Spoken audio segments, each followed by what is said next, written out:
I remember the day when the black clouds eclipsed the sun's life. I remember the day when the parakeet no longer sang its joyful song. I remember the day when a shadow was cast on the joyful lives of my family. I remember it well. It was the day my grandmother passed into everlasting bliss in the heavens above. Yes, what a dreadful day that was indeed. Can you just imagine? A 10-year-old boy who was playing video games and wondering what he can do to make his life better one minute, being called into the family room along with your youngest siblings, and being told that your grandmother, the woman who took care of you, protected you, and got you in trouble with your mom after you acted up in school while your mother and father were busy working, was gone. And all you're left with is the memory of her smile and her laugh and all the secret trips to the corner store to buy lemon-flavored Lays. The kind old woman who practically raised you was gone, and the last time you saw her was when she was in her hospital bed fighting ovarian cancer, thinking she would pull through. When my mother broke the news to us with tears already welling up in her eyes, my siblings started to cry along with her. But I didn't. All I could think was that my grandmother was gone, and I wouldn't be able to tell her I love her one last time. I still never shed a tear, and I had to force myself to cry so that I wouldn't seem heartless.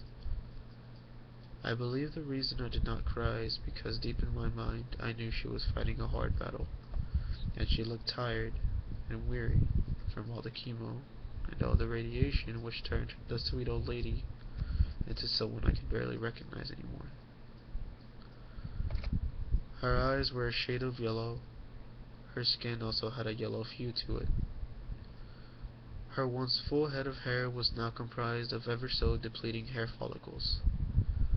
I knew that, if she'd been able to feel it, she would have been in excruciating pain.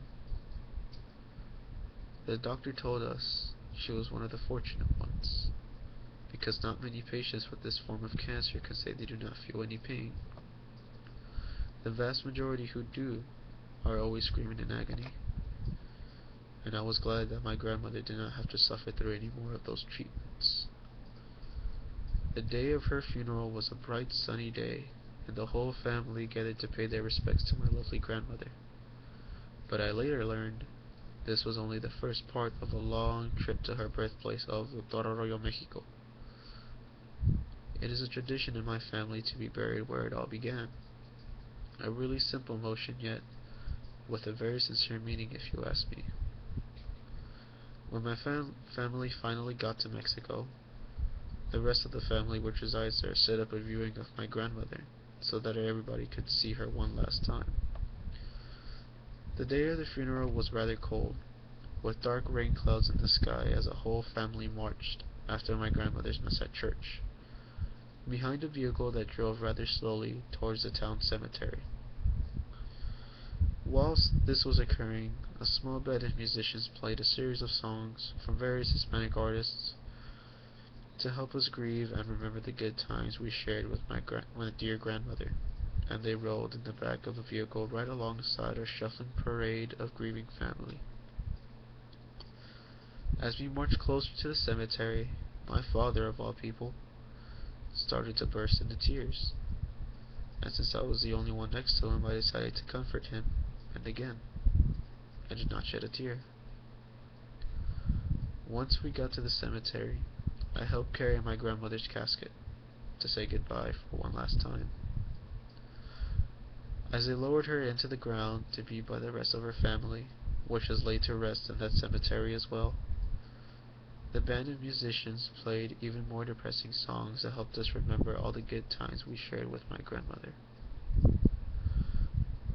After all was said and done, and the non-immediate family departed to grieve and pray for my grandmother at home, my family stayed to pay their last respects to my dear grandmother, whom I miss very much. I remember when the sun started to shine. I remember when the shadow that was cast over my family disbanded. And I remember when the parakeet sang its joyful song again.